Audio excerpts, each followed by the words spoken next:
the developed variety is medicine central.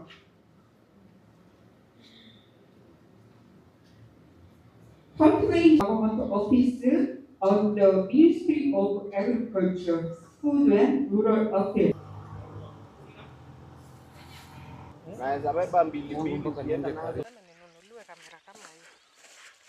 Si pesa mingi by the way. Diffuse light store ambayo ni nyumba ambayo wakulima wetu wakizalisha zile viazi wanaweza kuweka viazi kwa mwezi moja ama mwezi moja na nusu, ili soko iweze kuboreka, waweza kuuza pesa zaidi, wapate manufaa zaidi kutokana na uuzaji wa zile viazi zao.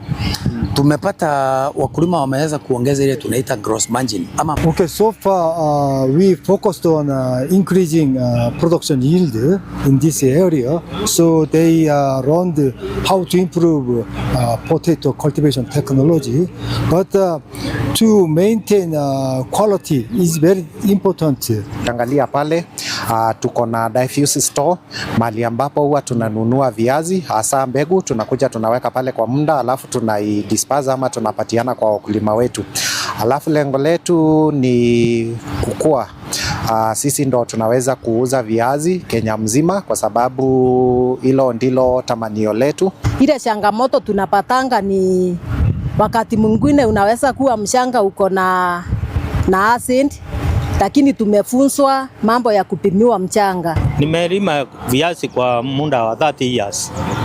Lakini mbeleni hapo nilikuwa na shida ya mbegu, sana ya mbegu.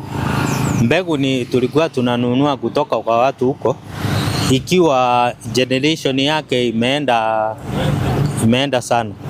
Sasa tumefunzwa kununua certified seed ambaye inatoa mazao mzuri sana.